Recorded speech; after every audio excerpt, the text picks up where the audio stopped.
పంచాయతీ ఎన్నికల్లో వికలాంగులకు జనాభా దామాషా ప్రకారం రాజకీయ రిజర్వేషన్ కల్పించకుంటే మునుగోడు నుంచే ముఖ్యమంత్రి రేవంత్ రెడ్డి ప్రభుత్వంపై తిరుగుబాటు యుద్ధం ప్రారంభిస్తామని భారత వికలాంగుల హక్కుల పరిరక్షణ సమితి మునుగోడు మండల రాజ్యాధికార సాధన సభలో రాష్ట్ర అధ్యక్షులు గిద్దె రాజేష్ వెల్లడి ఏఐసీసీ ఎన్నికల మేనిఫెస్టోలో చెప్పిన విధంగా తక్షణమే పంచాయతీ ఎన్నికల్లో వికలాంగులకు రిజర్వేషన్ కల్పించాలని డిమాండ్.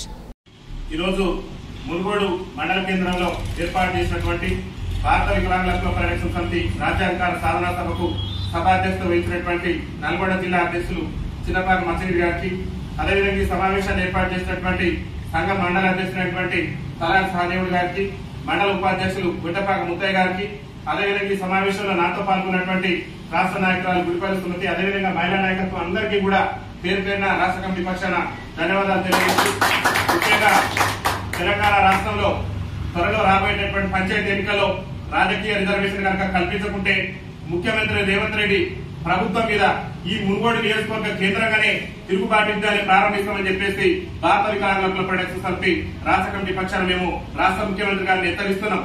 ముఖ్యంగా కాంగ్రెస్ పార్టీ ఎన్నికల మేనిఫెస్టోలో రేవంత్ రెడ్డి గారు కాంగ్రెస్ పార్టీ జాతీయ ఎన్నికల మేనిఫెస్టోలోనే కాంగ్రెస్ పార్టీ పెట్టింది. రాజస్థాన్, ఛత్తీస్గఢ్ లో ఏ విధంగానైతే వికలాంగుల సమాజానికి రాజకీయ రిజర్వేషన్ కల్పించారో తెలంగాణలో కూడా అదే కోణంలో మేము రాజకీయ రిజర్వేషన్ కల్పిస్తామని చెప్పేసి రేవంత్ రెడ్డి గారు చెప్పి, మరి స్థానిక సంస్థల ఎన్నికల్లో వికలాంగుల సమాజానికి రిజర్వేషన్ కల్పించకుండానే ఎన్నికలకు పోయేటటువంటి కుట్రలు రేవంత్ రెడ్డి ప్రభుత్వం చేస్తున్నటువంటి నేపథ్యంలో తెలంగాణలో ఉన్నటువంటి వికలాంగుల సమాజాన్ని మొత్తం కూడా చైతన్యం చేయడమే లక్ష్యంగా తెలంగాణ రాష్ట్ర వ్యాప్తంగా ఉన్నటువంటి అన్ని మండల కేంద్రాలలో కూడా ఈ రాజ్యాధికార సాధనా సభను నిర్వహించి అట్టడుగు నుండి దుర్భర జీవితాలు గడుపుతూ ఈ స్వతంత్రం వచ్చిన కాడి నుంచి కూడా ఈ దేశంలోనే రాజ్యాధికారానికి దూరమై సకలాంగుల పాలకుల చేత అణచివేతకున్నటువంటి వికలాంగుల సమాజానికి కూడా చట్టసభలలో రాజకీయ అవకాశాలు కల్పించాలని చెప్పేసి భారత వికలాంగుల హక్కుల పరిరక్షణ సమితి ఆధ్వర్యంలో పెద్ద ఎత్తున కూడా ఈ రాజ్యాధికార సాధనా సభను నిర్వహిస్తున్నాం. ముఖ్యంగా తెలంగాణ రాష్ట్ర ముఖ్యమంత్రి రేవంత్ రెడ్డి గారు ఎన్నికల ముందు అనేకమైనటువంటి హామీలు వికలాంగుల సమాజానికి సంబంధించి తెలంగాణ రాష్ట్రంలో 30 లక్షల మంది వికలాంగులు దుర్భర జీవితాలు గడుపుతుంటే ఆనాడు కాంగ్రెస్ పార్టీ పిసిసి అధ్యక్షులుగా ఉన్నటువంటి రేవంత్ రెడ్డి గారు అనేకమైనటువంటి హామీలు ఇచ్చిన అధికారంలోకి రాకముందు.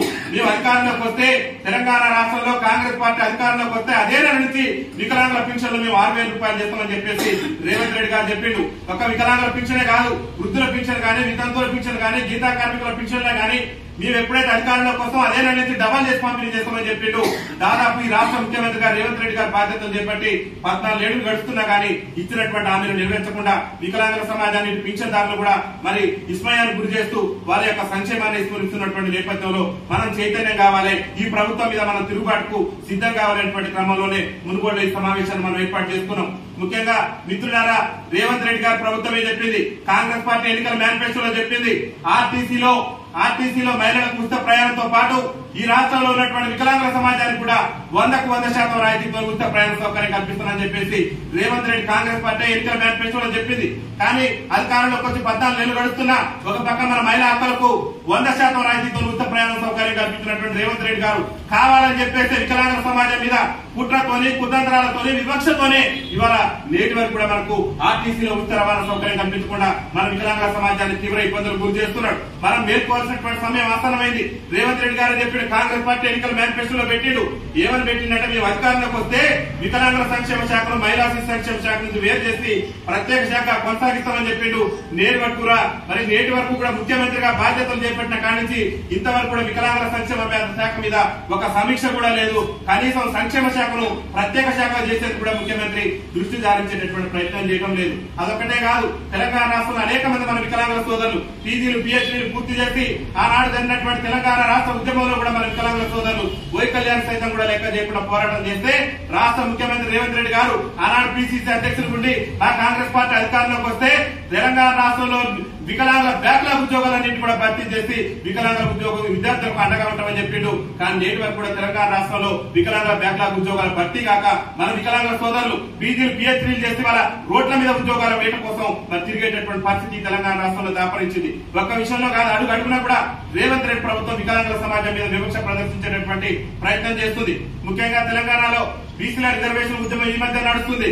బీసీలకు 42% రిజర్వేషన్ కల్పించేందుకు కాంగ్రెస్ పార్టీ కట్టుబడి ఉందని చెప్పేసి బట్టి విక్రమార్క గారు కానివ్వండి, ముఖ్యమంత్రి గారు కానివ్వండి అనేక వేదికల మీద చెప్తున్నారు. అసెంబ్లీలో కూడా ఈ మధ్యన బీసీ సమాజం సమస్యల మీద, బీసీల రిజర్వేషన్ మీద చర్చించారు. కానీ ఈ తెలంగాణ రాష్ట్ర అసెంబ్లీ ఏర్పడి ఇప్పటికి 11 ఏళ్లు దాటినా కానీ వికలాంగుల సమాజం మీద, వికలాంగులు ఎదుర్కొంటున్నటువంటి సమస్యల మీద నేటి వరకు కూడా చర్చ జరపలేదు.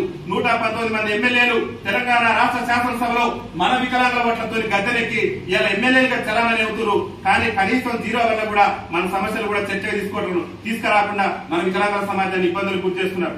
ముఖ్యంగా ఈ మునుగోడు ప్రాంతంలో అనేక మంది ఫ్లోరోసిస్ బాధితులే కాదు, మా వికలాంగుల సోదరులు నేను వచ్చిన సందర్భాల్లో కూడా నాకు బండి లేదని చెప్పేసి చెండూరు మండల అధ్యక్షులైతే, మునుగోడు మండల అధ్యక్షులైతే అనేక మంది సోదరులు అన్న నాకు చాలా ఇబ్బంది ఉందన్న, మేము ఎడి తిరిగేటటువంటి పరిస్థితులే, కనీసం మాకు వైకల్యం ఉంది, ప్రభుత్వం నుంచి బండ్లు కూడా అందుబాటులో చాలా ఇబ్బంది పడుతున్నాం. ఈ నియోజకవర్గ ఎమ్మెల్యే గారు నడుతున్న రాజగోపాల్ రెడ్డి గారికి మీకు మంత్రి పదవి మీద ఎంతైతే ఆశ ఉన్నదో, ఆశ ఉండటం సంతోషమే, మీరు మంత్రి పదవి కోసం ఎంతైతే ఆశిస్తున్నారో ఇవాళ నీకు మా ఎమ్మెల్యే అనేటటువంటి పదవి కూడా మా వికలాంగుల సమాజం పెట్టినటువంటి భిక్ష. ఇవాళ వికలాంగుల సమాజం ఓట్లేస్తేనే రాజగోపాల్ రెడ్డి గారు వికలాంగుల సమాజం ఓట్లేస్తేనే రాజగోపాల్ రెడ్డి గారు తెలంగాణ అసెంబ్లీలో ఎమ్మెల్యేగా చలామణి అవుతున్నాడు. ఒక్క రాజగోపాల్ రెడ్డి గారే కాదు, 119 మంది ఎమ్మెల్యేలు గుండె మీద చేసుకోని చెప్పండి వికలాంగుల ఓట్లు లేకుండా ఏ ఎమ్మెల్యే కూడా తెలంగాణ రాష్ట్ర శాసనసభలో లేదు. రాజగోపాల్ రెడ్డి గారికి మంత్రి పదవి మీద ఉన్నటువంటి ఆశ ఈ మునుగోడు నియోజకవర్గంలో ఉన్నటువంటి వికలాంగుల సమస్యల మీద, వికలాంగుల జాతీయుల మీద ఉంటే ఖచ్చితంగా రాజగోపాల్ రెడ్డి గారికి మంత్రి పదవి కాదు ముఖ్యమంత్రి పదవి వచ్చేటటువంటి అవకాశం ఉంటుంది. ఎందుకంటే అక్కడ ఉన్నటువంటి సామాజిక వర్గం మీ ముఖ్యమంత్రి గారిని నిలదీయండి. మీరు ఎమ్మెల్యేగా ఉన్నారు కాబట్టి, ఈ మునుగోడు ప్రాంతం నుంచి శాసనసభ్యులు ఉన్నారు కాబట్టి మీ ముఖ్యమంత్రి గారు నిలదీయండి. ఆయా ముఖ్యమంత్రి గారు మీరు వికలాంగుల పెన్షన్ అధికారంలోకి వస్తే మన పార్టీ చెప్పింది 6,000 రూపాయలు చేస్తారని చెప్పేసి ఆ వికలాంగులు మీ నియోజకవర్గాలు పోతే తిరుగుబాటు చేస్తున్నారు మన పార్టీ మీద, మన మీద. అందుకనే తక్షణమే వికలాంగుల పెన్షన్ పెట్టారని చెప్పేసి రాజగోపాల్ రెడ్డి గారు మీ ముఖ్యమంత్రి గారు నిలదీయండి. మా వికలాంగుల సమాజం ఈ మునుగోడు ప్రాంతంలో అల్లాడిపోతున్న అనేకమైనటువంటి సమస్యలతో, ముఖ్యంగా మునుగోడులో ఉన్నటువంటి గ్రామ పంచాయతీలలో నేటి వరకు కూడా సకలాంగులే ఇవాళ సర్పంచులుగా, ఎంపీపీలుగా, జెడ్పీటీసీలుగా చలామణి అయ్యారు. ఇవాళ గతంలో వచ్చిన బీసీ కార్పొరేషన్ల లోన్లు కానివ్వండి, ఎస్సీ కార్పొరేషన్ల లోన్లు కానివ్వండి, ఎక్కడ కూడా మా వికలాంగుల జాతి పీఠాలకు సమన్వయం అనేటటువంటిది రాకుండా చేస్తారు. కాబట్టి మేమేమి అడుగుతున్నట్టే, ఇప్పుడు జరుగుతున్నటువంటి పంచాయతీ ఎన్నికల్లో, తెలంగాణ రాష్ట్రంలో జరగబోయే పంచాయతీ ఎన్నికల్లో వికలాంగులకు రాజకీయ రిజర్వేషన్ కల్పించిన తర్వాతనే తెలంగాణ రాష్ట్రంలో పంచాయతీ ఎన్నికలు నిర్వహించాలని చెప్పేసి ఈ మునుగోడు కేంద్రంగా రాష్ట్ర ముఖ్యమంత్రి గారికి, అదేవిధంగా ఇక్కడ ఉన్నటువంటి ఎమ్మెల్యే గారికి విజ్ఞప్తి చేస్తున్నాం. ముఖ్యంగా తెలంగాణ రాష్ట్రంలో మరో ప్రధానమైనటువంటి సమస్య